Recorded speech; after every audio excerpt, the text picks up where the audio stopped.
Olá, sejam todos muito bem-vindos a mais um vídeo aqui do nosso canal, Chayana, filha dele. E eu quero compartilhar hoje com vocês um texto que se encontra no livro de Lucas, no capítulo 5, a partir do versículo 17. Eu vou trazer a mensagem do texto e depois nós vamos fazer uma reflexão sobre o que essa passagem tem a nos ensinar.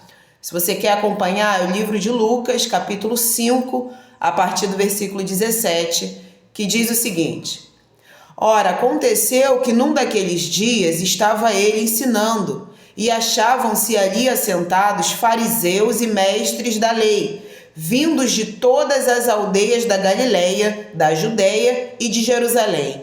E o poder do Senhor estava com ele para curar. Vieram então uns homens trazendo em um leito um paralítico, e procuravam introduzi-lo e pô-lo diante de Jesus.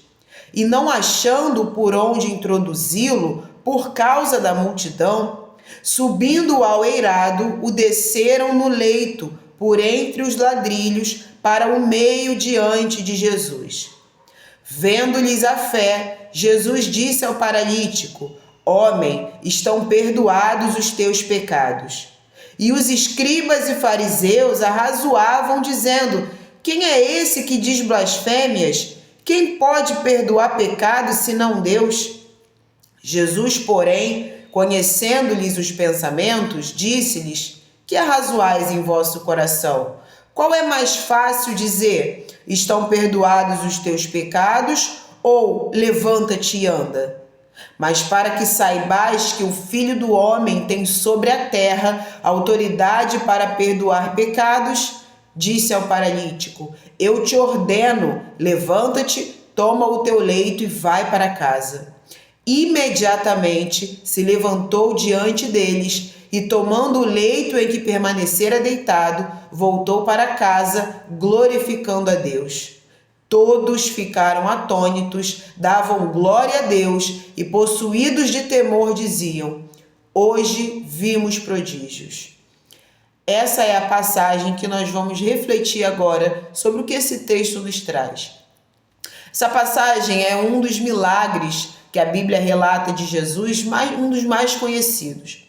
Jesus estava ensinando e ao redor dele tinha uma grande multidão. E alguns homens traziam em um leito, em uma maca, um paralítico e estavam levando até Jesus para buscar a cura em Jesus. Eles sabiam que em Jesus estava a solução para aquela situação, para aquele problema. Mas por causa da multidão, o texto diz que eles não conseguiam introduzir a maca diante de Jesus. Então o que eles vão fazer? Eles vão fazer uma abertura no telhado, eles vão fazer uma abertura entre as telhas e eles vão descer o leito com aquele paralítico, parando bem em frente a Jesus. O texto nos diz que, vendo Jesus a fé daqueles homens, Jesus ele vai reconhecer naqueles homens fé. E Jesus vai falar: Homem, os seus pecados são perdoados. A primeira coisa que eu quero compartilhar com vocês, do que me chama a atenção e de aprendizado nesse texto, é que as pessoas que te aproximam de Jesus, essas sim são suas amigas e nessas sim você pode confiar. Aqueles homens, o texto não diz que eram familiares, que eram amigos íntimos de muitos anos. O texto diz que uns homens estavam carregando um paralítico. Mas veja bem, à medida em que nós entendemos a grandiosidade dos fatos que estão a seguir, porque nós acabamos de nos inteirar sobre a história, nós compreendemos que para ser um amigo não precisa ter décadas de convivência com você. Ele precisa te aproximar da presença de Jesus. Muitas pessoas que convivem conosco durante décadas e que de fato nós consideramos nossos amigos, nós precisamos fazer uma reflexão, por mais dolorosa que isso pode chegar a ser. Essa pessoa, ao longo de todo esse tempo comigo, quantas vezes ela tentou me introduzir na presença de Jesus? Quantas vezes essa pessoa tentou falar de Jesus para mim num momento de aflição, num momento de tristeza? Quantas vezes essa pessoa me carregou quando eu não aguentava caminhar sozinho? Carregou minhas emoções, carregou as complexidades da minha vida.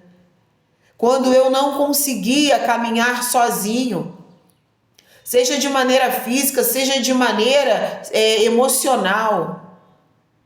Quantas vezes essa pessoa que eu considero amigo me aproximou da presença de Jesus? E você também deve fazer a pergunta inversa. Quantas vezes eu aproximei o meu amigo da presença de Jesus? Quantas vezes eu o afastei da presença de Jesus? Ou quantas vezes ele me afastou da presença de Jesus? Então, a primeira percepção que eu tenho desse texto, e eu quero compartilhar com vocês, é que aqueles homens, eles não precisavam necessariamente conviver durante décadas com aquele paralítico. A partir do momento em que eles se dispuseram a colocar as mãos no leito, carregar aquele homem para perto de Jesus, ali eu reconheço que tem uma amizade que vale a pena ser levada adiante. Porque para todas as presenças que existem, eles levaram para a presença de Jesus. E não desistiram, porque não para por aí. O texto diz que por causa da multidão eles não conseguiram colocar aquele homem na presença de Jesus pela maneira mais simples, mais convencional. Mas eles não vão desistir, eles não vão virar as costas e voltar para casa. Eles não vão levar o paralítico de volta para onde eles tiraram. Eles vão dar um jeito. E o texto diz que o jeito que eles encontraram naquela situação foi baixando aquele homem dentro do telhado, no lugar onde Jesus estava ensinando. Eles vão, com o peso daquele homem, levá-lo até em cima. Eles vão abrir aquele buraco e eles vão descer aquele leito, parando na frente de Jesus. Eles não vão desistir. E quando Jesus vê o que está acontecendo, o texto diz que Jesus vai ver a fé naqueles homens. Outra coisa que eu aprendo com o texto e que eu quero compartilhar com vocês: não basta nós dizermos, eu tenho fé em Deus. Deus precisa reconhecer em você que você é uma pessoa de fé. Jesus reconheceu naqueles homens, homens de fé. Eu preciso que Jesus olhe para a minha vida e reconheça, essa daí tem fé. Olha o que ela tem vivido. Quantos transtornos, quantos problemas, quantos desafios complexos. Olha a vida dela como está. Mas essa voz eu conheço porque ela tem me clamado todos os dias. Eu reconheço a voz dela porque ela orou a mim na segunda, e na terça ela estava orando de novo, e na quarta também, e na quinta eu também ouvi a voz dela me clamando, e na sexta ela também me clamou, e no sábado ela também me chamou, e hoje no domingo ela está me clamando. Eu conheço essa voz, é a mesma voz que de madrugada, quando ela pensa que está sozinha, está solitária, que ninguém mais está ouvindo, eu estou lá do lado dela recebendo a oração. E pela manhã a primeira pessoa com quem ela fala é comigo. E durante o dia dela é comigo que ela tem falado, clamado, suplicado, se humilhado na minha presença. Essa daqui eu reconheço. Essa tem fé. E no momento certo eu vou atender os desejos do seu coração. Jesus precisa reconhecer na sua vida que você é uma pessoa de fé. Não basta você postar na internet fé em Deus. Não basta você dizer para o seu vizinho, eu tenho fé que isso vai passar. Não basta você verbalizar a sua fé, você precisa viver a tua fé. E a pessoa mais importante que precisa olhar para a tua vida e reconhecer que de fato você é uma pessoa de fé, é Jesus. E Jesus reconheceu que aqueles homens eram homens de fé. E agora Jesus vai fazer algo que pode confundir o pensamento de muitas pessoas, principalmente as que ainda estão se familiarizando com a Bíblia. Ué, mas aqueles homens, pelo que eu estou entendendo, foram buscar uma cura física. Eles estavam levando um paralítico diante de Jesus. E no começo do texto, o texto nos diz que em Jesus estava o poder de Deus para curar. Lá no versículo 17, o poder do Senhor estava com ele para curar. Mas agora Jesus vai falar para aquele homem: homem, os seus pecados são perdoados. Ué, mas nós não estamos falando de cura física?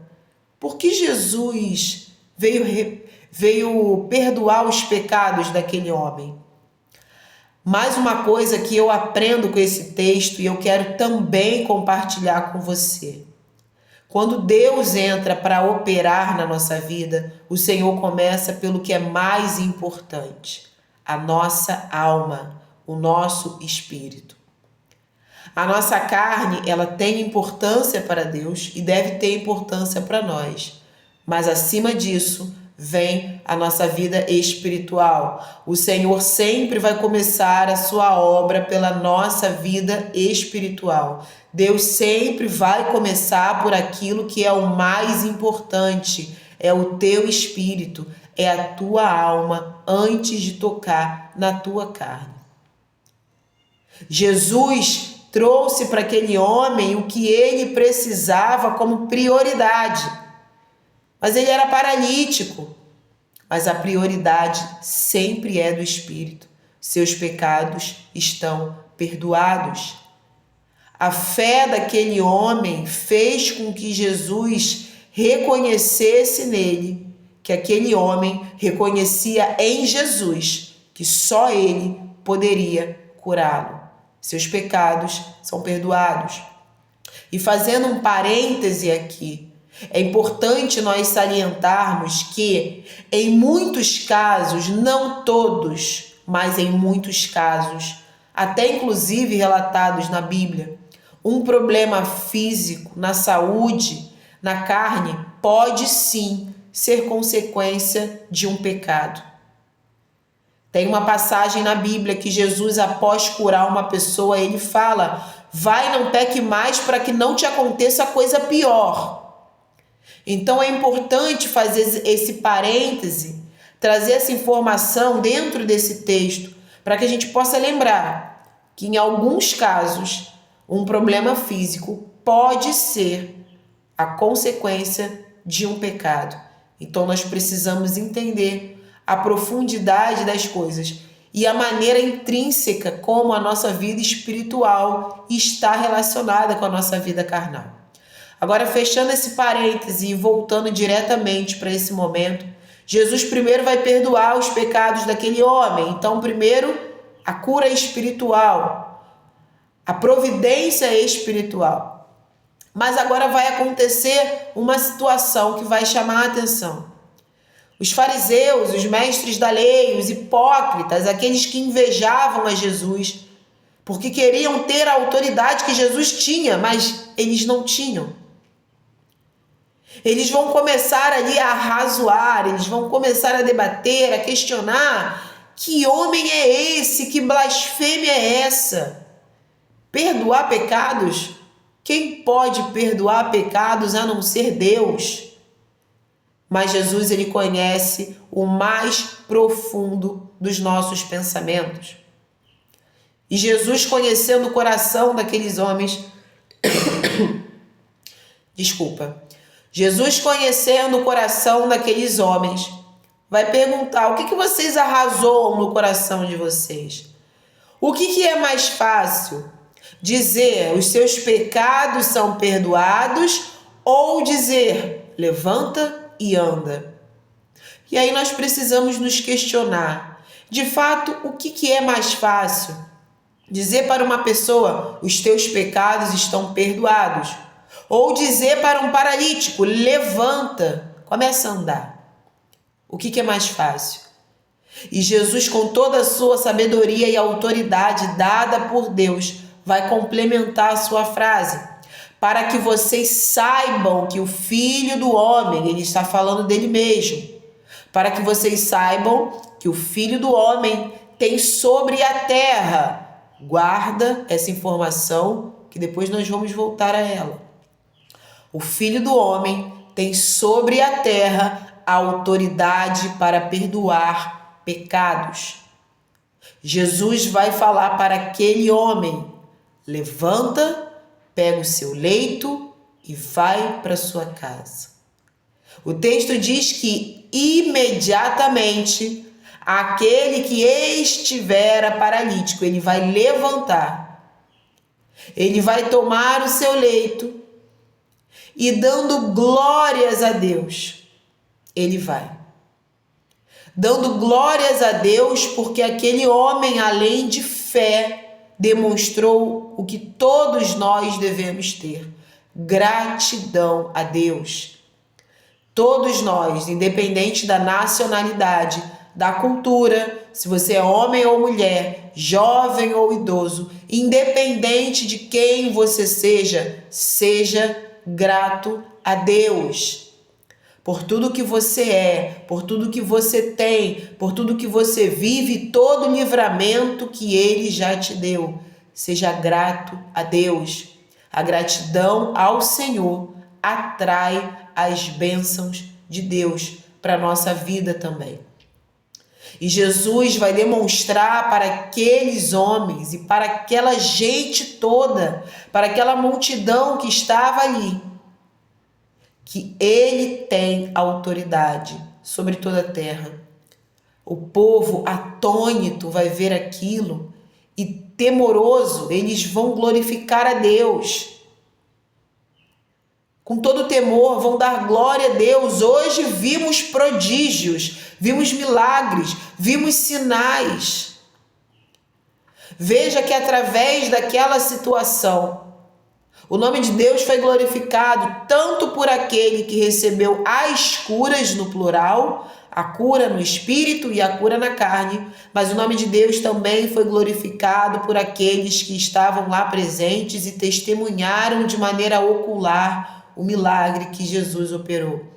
Agora veja que eu disse que nós precisávamos voltar àquele ponto em que Jesus diz que o Filho do Homem tem sobre a terra autoridade. Veja que mais uma coisa eu aprendo com esse texto e eu também compartilho com vocês, e nós nos encaminhamos para o final desse vídeo.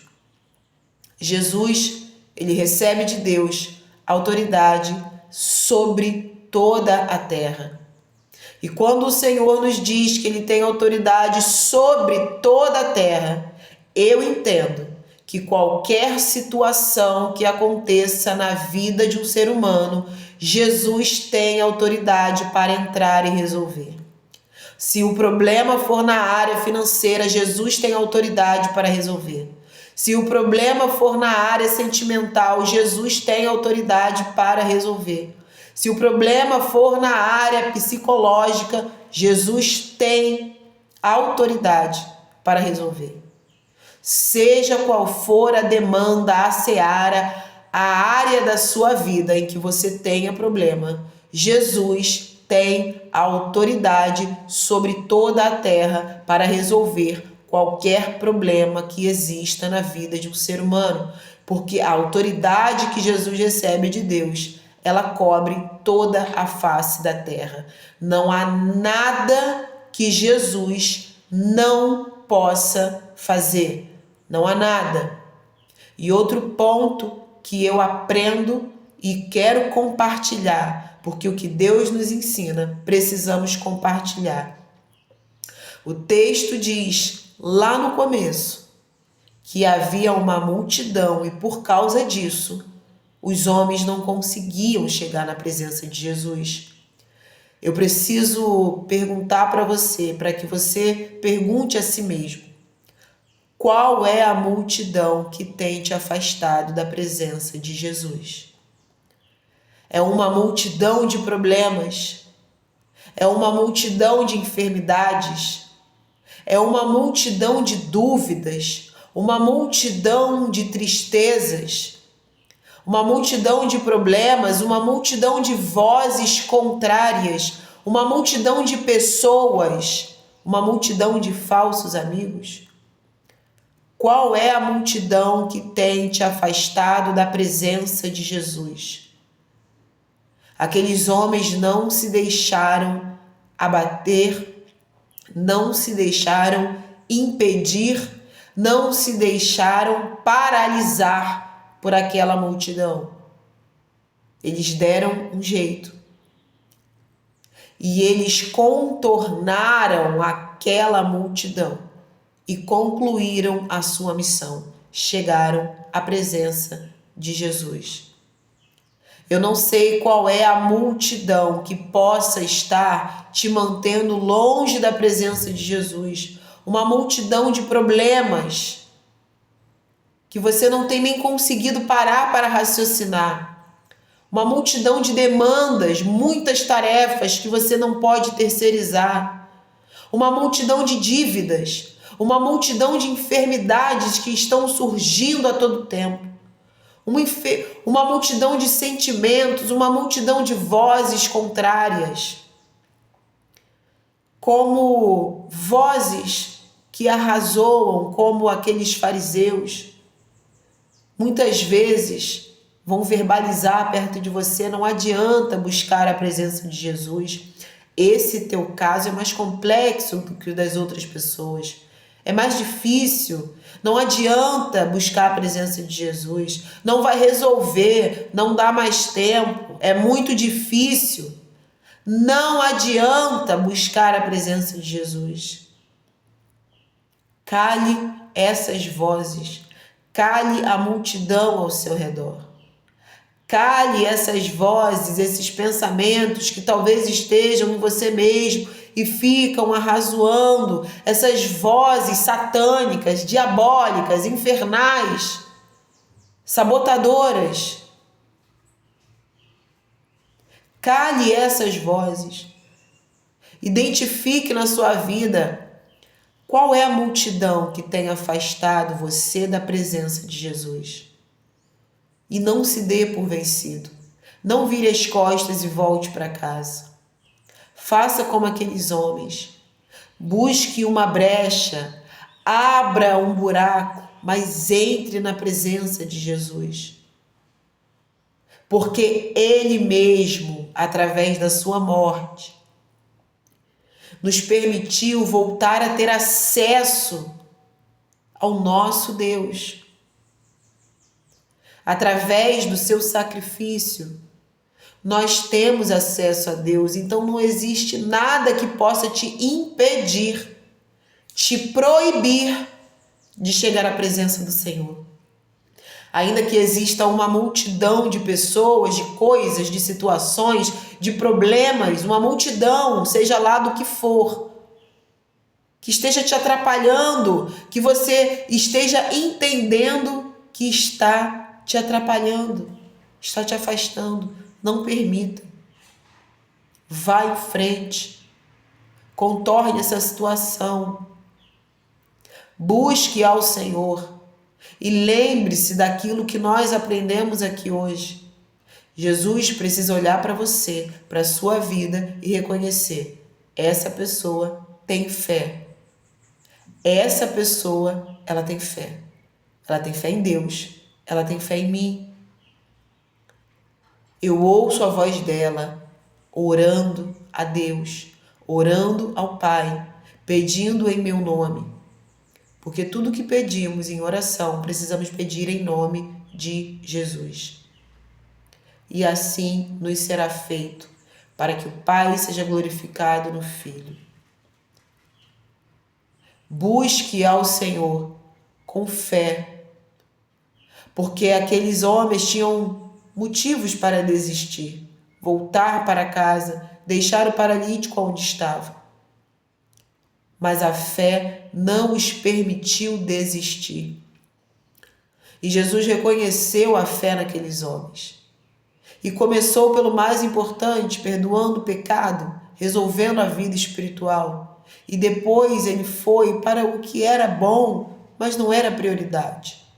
Ele foi cuidar do corpo, da carne, da vida humana daquele homem, devolvendo a ele, dando a ele a possibilidade de uma vida nova, de trabalhar, de congregar, de se socializar, de estar com sua família, seus amigos, ter sua independência, sua dignidade.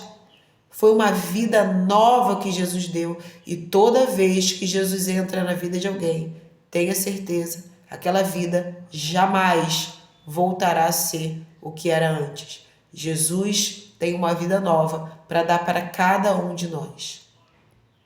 Busque ao Senhor, não desista, entre na presença do Senhor com fé, para que Ele olhe para a tua vida e diga: esse homem tem fé, essa mulher tem fé. Não dê ouvidos àqueles que murmuram, aqueles que muitas das vezes, quando Jesus está para fazer um milagre na tua vida, vozes vão surgir. Não adianta. Desista. Não foram essas as palavras dos fariseus, mas são essas as palavras de gente que não quer que você receba milagre. São essas as palavras que às vezes surgem na sua mente sabotadora. Não dê ouvidos a isso. Vá em busca da presença de Jesus. E lembre, aquele que verdadeiramente te aproxima do Senhor, esse sim é amigo. Agora reflita. Se aquele a quem você tem compartilhado a tua vida tem te afastado cada vez mais da presença de Jesus, por que você continua permitindo isso? Ou se você está afastando alguém da presença de Jesus, por que você continua fazendo isso? Não há lugar melhor e não há presença melhor de se estar do que na presença do Senhor Jesus. Busque o Senhor Jesus. Entregue a tua vida a Jesus. Aceite-o como Senhor da tua vida. E não saia mais da presença dele. Que Deus te abençoe.